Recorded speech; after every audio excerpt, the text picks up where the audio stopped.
First നമുക്ക് വേണ്ടത് ബസുമതി റൈസാണ്. ഇതിൽ ക്യാരറ്റ്, ബീൻസ്, ക്യാപ്സിക്കം, കുറച്ച് വെളുത്തുള്ളി. പിന്നെ വേണ്ടത് കുറച്ച് ചില്ലി സോസ്, കുറച്ച് ടൊമാറ്റോ സോസ്, കുറച്ച് സോയാ സോസ്, ഇതിൽ കുറച്ച് വിനീഗർ. ഇതിൽ ഞാൻ ബസുമതി റൈസ് 5 ഗ്ലാസ് എടുത്തേക്കുന്ന 1 ഗ്ലാസ്സിന് 1.5 ഗ്ലാസ് എന്ന തോതിൽ വെള്ളം ഒഴിക്കണം.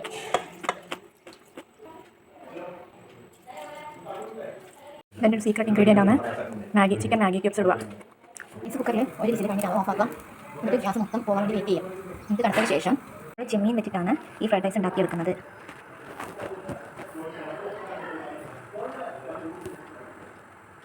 ഇതിലേക്ക് കുറച്ച് മുളക് പൊടി, കുറച്ച് മഞ്ഞൾപ്പൊടി, കുറച്ച് ഉപ്പ് ഇട്ട് മാരിനേറ്റ് ചെയ്ത് ഒരു 10 മിനിറ്റിന് ശേഷം ഫ്രൈ ചെയ്ത് വെക്കുക. നമുക്ക് ഈ മാരിനേറ്റ് ചെയ്ത ചെമ്മീൻ എടുത്ത് ഫ്രൈ ചെയ്യാം. ഒരു പാനിലേക്ക് കുറച്ച് എണ്ണ, ഇതിന് റിഫൈൻഡ് ഓയിൽ ഉപയോഗിക്കണം. ഞാൻ സൺഫ്ലവർ ഓയിലാണ് ഇതിൽ ഉപയോഗിച്ചിരിക്കുന്നത്. ഇനി ഇത് നന്നായി ഫ്രൈ ചെയ്തിട്ട് മാറ്റി വെക്കാം. ചെമ്മീൻ നല്ലതുപോലെ ഫ്രൈ ആക്കിയിട്ടുണ്ട്.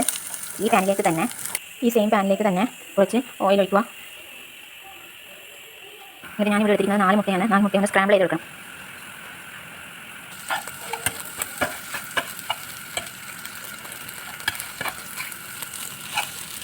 മുട്ട ഇങ്ങനെ സ്ക്രാമ്പിൾ ചെയ്ത് മാറ്റി വെക്കണം. തയ്യാറാക്കാനായി ഇത്രയും സാധനങ്ങളാണ് ആവശ്യം. നമ്മൾ വറുത്ത് പോയി മാറ്റി വെച്ച ചെമ്മീൻ, മുട്ട, പിന്നെ എല്ലാ സോസും കൂടി മിക്സ് ചെയ്തത്, പിന്നെ ഒനിയൻ ലീവ്സ്, പിന്നെ ഈ വെജിറ്റബിൾസും ചിക്കൻ മാഗി ക്യൂബ്സും ഗാർലിക്. ചട്ടി നല്ലവണ്ണം ചൂടായി അതിലേക്ക് ഞാൻ എള്ളെണ്ണയാണ് ഉപയോഗിക്കുന്നത്. എള്ളെണ്ണയിലേക്ക് ആദ്യം വെളുത്തുള്ളി ചേർത്തിരിക്കുന്നു. വെളുത്തുള്ളി നല്ലവണ്ണം ചൂടായ ശേഷം ഇതെല്ലാം ഫുൾ ഫ്ലെയിമിൽ വെച്ച് വേണം ചെയ്യാൻ. വെളുത്തുള്ളി ചൂടായ ശേഷം ബാക്കിയുള്ള വെജിറ്റബിൾസ് എല്ലാം ഇതിലേക്ക് ആഡ് ചെയ്യാം. നല്ലപോലെ ഇളക്കി കൊടുക്കാം. ഇതിലേക്ക് ഉപ്പിടേണ്ട ആവശ്യമില്ല, കാരണം ചിക്കൻ മാഗി ക്യൂബ്സിൽ ഉപ്പ് നല്ലോണം ചേർന്നിട്ടുണ്ടാവും. ഞാൻ ഇതിലേക്ക് ചിക്കൻ മാഗി ക്യൂബ്സും ചേർത്തു. ഇത് കാണിക്കാൻ വിട്ടുപോയി. ഇതാണ് നല്ലപോലെ വഴറ്റുക. ഇതിലേക്ക് നമ്മൾ തയ്യാറാക്കി വെച്ച സോസ് എല്ലാം ചേർക്കും.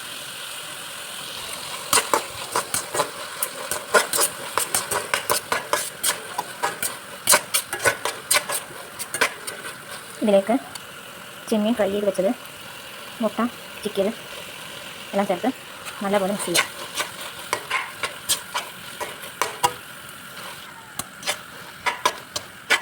ലാസ്റ്റ് ഉള്ളിത്തണ്ട് ചേർക്കാം. റൈസ് ഏകദേശം വെന്തിട്ടുണ്ട്.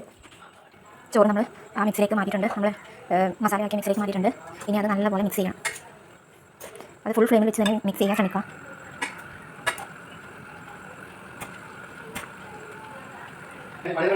നല്ല മിക്സായി.